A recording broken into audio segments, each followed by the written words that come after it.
Delhi blast case में एक और बड़ा खुलासा हुआ है और यह खुलासा हुआ है डॉक्टर शाहीन को लेकर के, जो कि मुजम्मिल की गर्लफ्रेंड थी और पहले से शादीशुदा थी और इसके अलावा लखनऊ से उसका ताल्लुक था।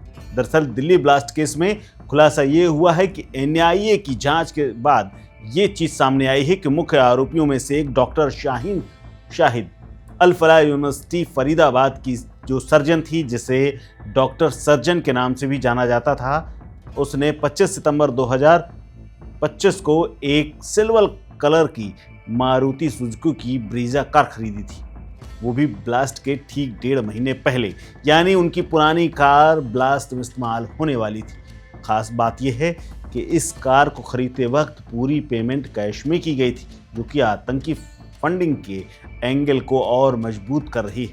दरअसल पूरा मामला यूं है और यह कनेक्शन ऐसे बैठता है कि कार की डिटेल जब पता चली जांच पड़ताल के दौरान, तो उसका रजिस्ट्रेशन नंबर HR87U9988 जो कि शाहीन के नाम पर थी।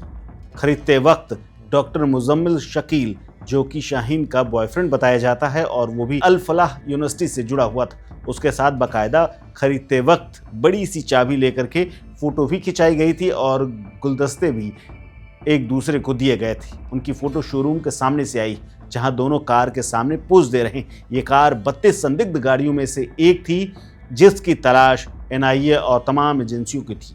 ये कार वो थी जो विस्फोट लाने ले जाने के लिए तैयार की जा रही थी। इसके अलावा बरामदगी की बात करें तो 13 नवंबर को एनआईए और जम्मू कश्मीर पुलिस ने फरीदाबाद के अल फलाह यूनिवर्सिटी के ब्लॉक नंबर 15 में शाहीन के फ्लैट के सामने से ये ब्रेजा कार बरामद की थी।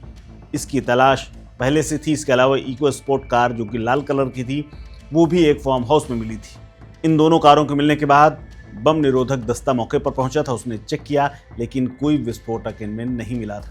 माना जा रहा है कि विस्फोटकों को लाने ले जाने के लिए इनका इस्तेमाल किया गया होगा। दरअसल इस आतंकी मॉड्यूल के पास कुल 4 कारें थी। शाहीन की डिजायर कार, I-20 कार जो कि ब्लास्ट में इस्तेमाल की गई, जो उड़ गई। इसके अलावा इको स्पोर्ट जो कि 10 नवंबर को ब्लास्ट के बाद मिली थी। इसके अलावा ये ब्रीजा कार। इसके अलावा अगर साजिश की बात करें तो शाहीन और Muzammil white collar terror module का हिस्सा थे। इन्होंने स्विस बेस्ड इनक्रिप्टेड ऐप से प्लानिंग की थी और 26 लाख रुपए से ज़्यादा कैश इकट्ठा किया था। ये कार शायद हथियार विस्फोटक ट्रांसपोर्ट के लिए लाई गई थी, जैसा कि हमास स्टाइल अटैक में यूज होती रही। शाहीन को मैडम सर्जन के नाम से भी जाना जाता था, जो यूनिवर्सिटी में क्लास स्वीप करती थी और अनुशासनहीन थी। तभी उनके खिलाफ यूनिवर्सिटी ने एक्शन भी लिया था और कहा जा रहा है कि सिर्फ कुछ पेपर वर्क के अलावा वो ज़्यादा काम वहाँ नहीं करती थी। लेकिन अब ये कार जांच का बड़ा सबूत बन गई। एनआईए की लगातार रेड्स जारी हैं और फंडिंग के सोर्स को भी खंगाला जा रहा है। लगता है कि ये मॉड्यूल जम्मू कश्मीर से दिल्ली एनसीआर तक पूरा फैला हुआ है, क्योंकि जम्मू कश्मीर के कुलगाम का एक लड़का जिसका नाम जसीर है, उसको गिरफ्तार किया गया है। वो भी खूंखार फिदाइन बनने वाला था, लेकिन उसने पहले ही अपना इरादा बदल दिया। इस पूरे मामले को लेकर के अब तक कई लोगों की गिरफ्तारियां हो चुकी हैं और ताबड़तोड़ एक्शन जारी है। इस खबर में फिलहाल इतना ही। अपडेट्स के लिए बने रहिए वन इंडिया हिंदी के साथ। नमस्कार। Subscribe to One India and never miss an update.